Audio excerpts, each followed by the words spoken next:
इयत्ता 10वीचे विद्यार्थी आणि त्यांचे पालक या दोघांनाही माझा मनापासून नमस्कार. मित्रांनो, 21 फेब्रुवारीपासून 10वीची बोर्डाची परीक्षा सुरू होत आहे. तुमच्या जीवनातली पहिली सार्वत्रिक परीक्षा आहे, त्यामुळे त्याला विशेष महत्व आहे. हल्ली 10वीला 40 आणि 50% गुण मिळवून कोणाचंही समाधान होत नाही. बहुसंख्य मुलांना 80% 90% गुण मिळतात.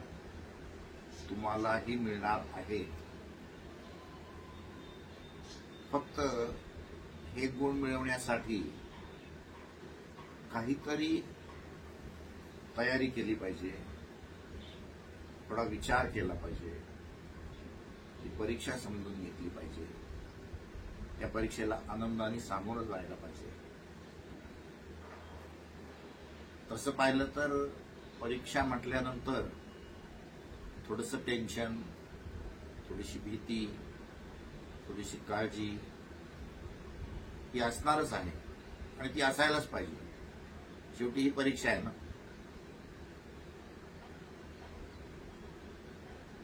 आता 2-3 दिवसच राहिलेले आहेत. सर्वात महत्वाचं काय आहे तर तुम्ही इतके भाग्यवान आहात की तुम्हाला प्रत्येक पेपरला 2-2 दिवस सुट्टी आहे. पहा, तेव्हा तुम्ही परीक्षेच्या पेपरच्या आदल्या दिवशी नेमकं काय करताय, नेमकं कशा पद्धतीने अभ्यास करताय, रिव्हिजन करताय, उजळणी करताय, हे महत्वाचं आहे.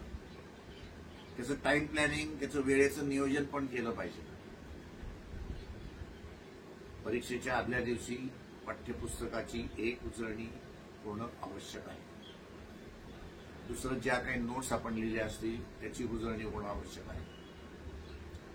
तिसरं काय तर उत्तरपत्रिका लिहायची कशी, प्रत्येक उत्तर नाविन्यपूर्ण पद्धतीने लिहिण्याचा प्रयत्न करा.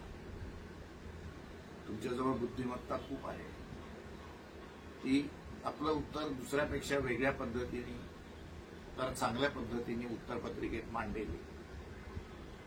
उत्तरपत्रिकेमध्ये वर चौकट असते, त्या चौकटीमध्ये प्रश्न क्रमांक लिहिणं अत्यंत आवश्यक आहे.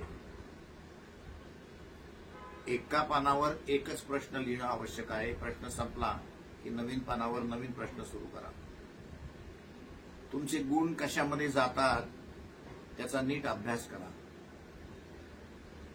हस्ताक्षर कितीही खराब असलं तरी मोठं काढा, अक्षरावर रेषा मारा, 2 शब्दामध्ये पुरेसं अंतर ठेवा, ते हस्ताक्षर उत्तम दिसणार. आकृत्यांचा सराव करा.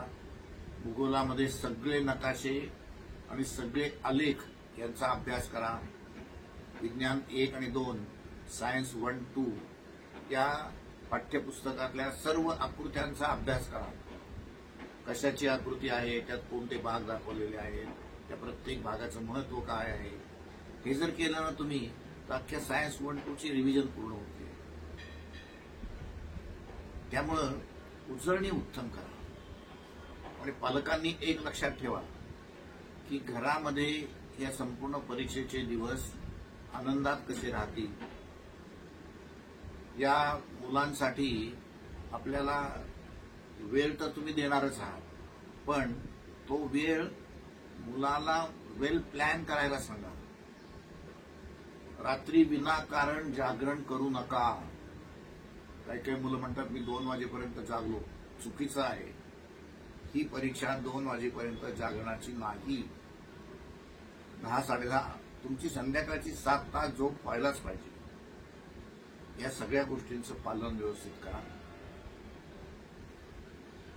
सगळ्यात महत्वाचं, आहार थोडा कमी करा.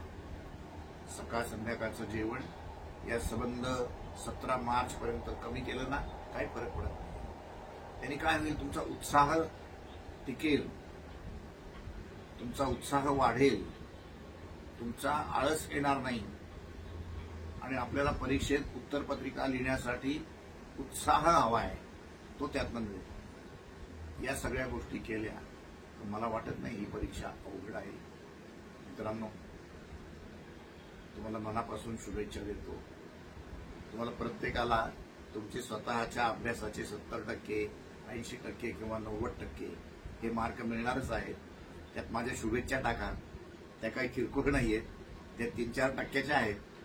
ज्याला 70%ची अपेक्षा आहे त्याला 74% पडतील, ज्याला 80%ची अपेक्षा आहे त्याला 84% पडतील, आणि ज्याला 90%ची अपेक्षा आहे त्याला 94% पडतील, अशी शुभेच्छा व्यक्त करतो.